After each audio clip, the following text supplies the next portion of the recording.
Dear chess friends, welcome to Out of Chess channel and welcome to a new and brutal attack play by Stockfish 16. Today we see the fish battling it out against another top engine Clover in an amazing advanced variation of the Caro-Kann Defense.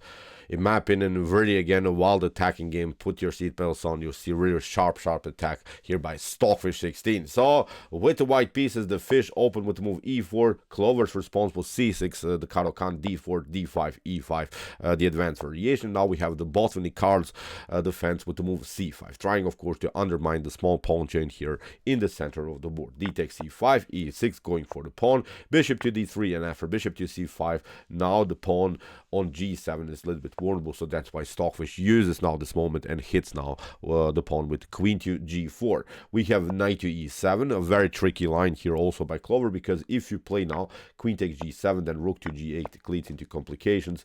f2 is weak, so here rook takes g2 is going to happen.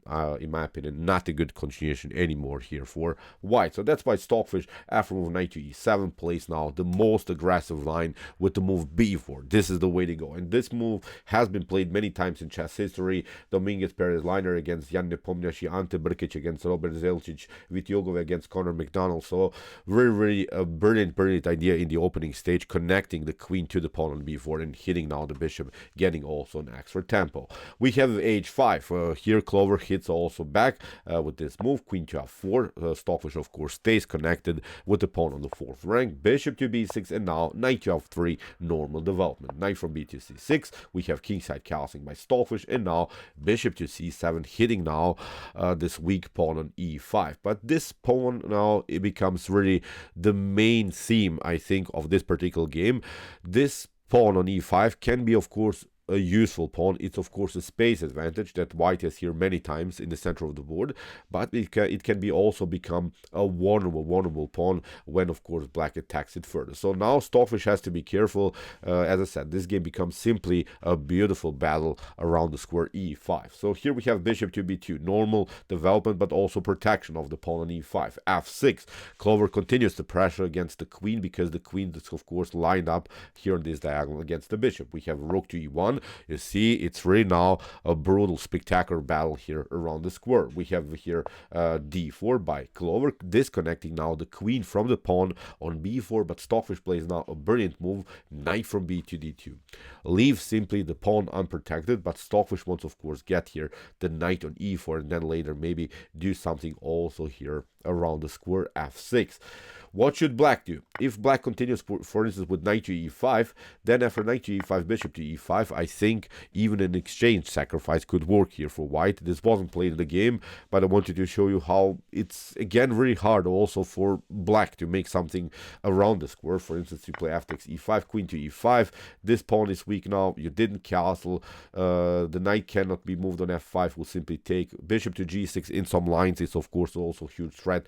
We'll get the rook into the game, and the problem I think in this line is also that the bishop and the rook are far away from the action. They're simply out of the game. So in my opinion, not really a good continuation here for black. Also here this pawn is hanging, so too much pressure here against black's king. So that's why after knight to d2, Clover went for this line, knight to b4, simply grab the pawn. Stockfish continues with rook from a to c1, and of course black has now two choices. You could here actually take the pawn on a2, but then it gets very brutal. What white could do, this wasn't again played in the game, but I wanted to show you how tactically rich now really this position is. Knight to e4 is even working, because here after knight to c1 we'll simply get the knight, but again simply too many pieces now are dancing here in front of black's king. Simply too much pressure here. Again, I'm pointing out the bishop on c8 and the rook on a8 are not participating. You could maybe try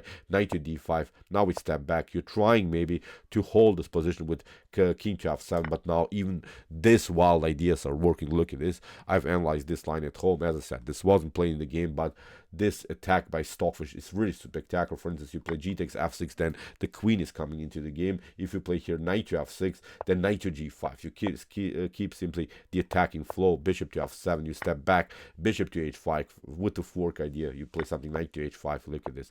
If you get here, then queen to d3, win simply the piece, win simply the queen on d8, of course. If you step back here to g8, then of course knight takes h6 comes with the check, and you lose decisive material. So this is really a spectacular attack by Stockfish. Really wild calculation. So see, knight to a2 is not working because you don't have so much time to play so many times with your knight.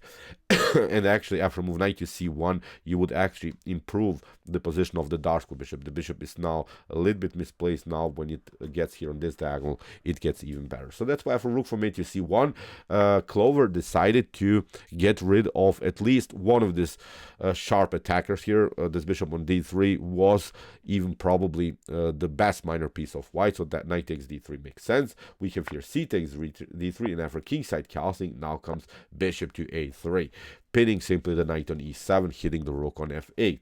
We have knight to d5, Stockfish retreats, keeps now the pressure on the g file with the queen. We have rook to f7, and now again this beautiful activation of the king, knight to e4. There are, of course, again maybe some tactics with knight to f6. So far not possible, but maybe in the later stage of the game this could work. So we have f takes e5, and now comes the stunner of the game. Stockfish plays the amazing rook takes c7.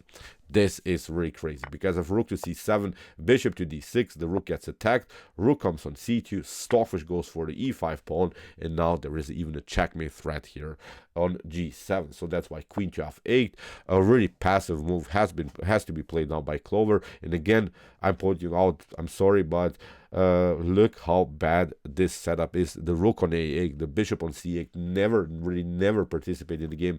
This 3, 4, even 5 pieces are, I think, included in white's attack. So this is now a really devastating game here for black. We have a knight to h4, Stockfish improves the position of the minor piece. We have knight to c3. Again, Clover is desperately trying to get rid of the key attackers of white, but also somehow get the bishop into the game, maybe through the square c6. Stockfish takes, knight takes c3, d takes c3, and now a beautiful calm move h3.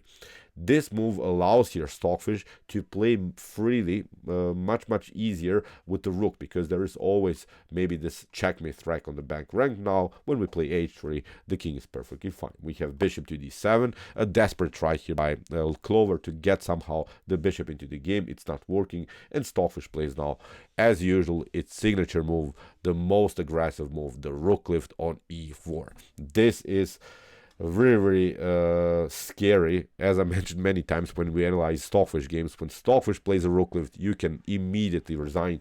Obviously, the rook is getting now here on the f4 square.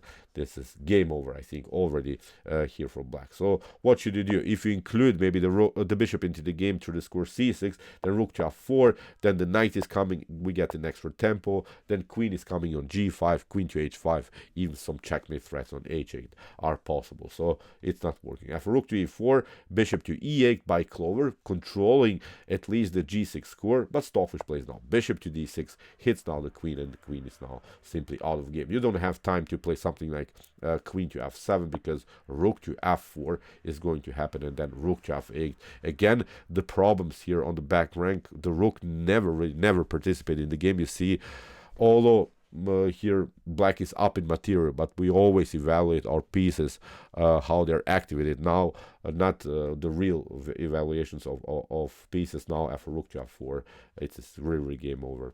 So that's why for bishop to d6, Clover was forced to simplify the game by trading off more pieces, but Stockfish is now having, of course, an extra piece from this point on. This game is simply a one-way ticket in white's favor. We have bishop to b4, Stockfish plays rook to c4, gets also the king. Clover takes now pawn, but after rook to c8, the king has now to be included into the defense. We have bishop to c3 by Stockfish.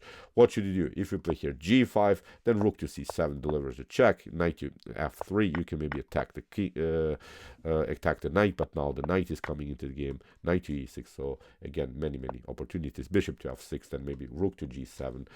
the pieces are playing in perfect harmony, so this is not working. So g5 also doesn't make sense here. So after bishop to c3, that's why e5 was played by Clover. Stockfish gets the knight back into the game. Bishop to b5, bishop to e5, rook takes g2, rook to c7. Stockfish grabs another pawn here, is attacking also now 2 pawns here. Bishop to c4. Here by Clover, we have rook to c7 attacking the piece, and now after rook to g7, what should you do? Rook takes g7 was played by Clover. You cannot, of course, here take bishop takes f3, because after king to f3, again the pieces are hanging. You can maybe just trade off a new the rooks, and then this is now completely winning endgame. This wouldn't be, of course, this wrong bishop position, because this this bishop is covering a dark square, and in the potential fully endgame stage without his rooks, still this is completely winning here for white. So after rook to g7, that's why rook takes g7. We have bishop to g7, king to f5. Clover tries to keep the pieces on the board. We have a new check. Stockfish delivers a new check, pushes the pawn, of course, on the dark square where it cannot be attacked by the light square bishop. Bishop to g6, and in this particular position, the Clover chess engine resigns. So let's see a possible continuation that I've analyzed at home. For instance, black goes, of course, tries somehow to push this pawn further. White will eventually go towards this side. Then we attack simply the piece, and now we simply pick up the pawn. After a couple more moves, we can also play knight to g6, which is a very important move, which is not allowing here maybe black to sacrifice the bishop for a pawn.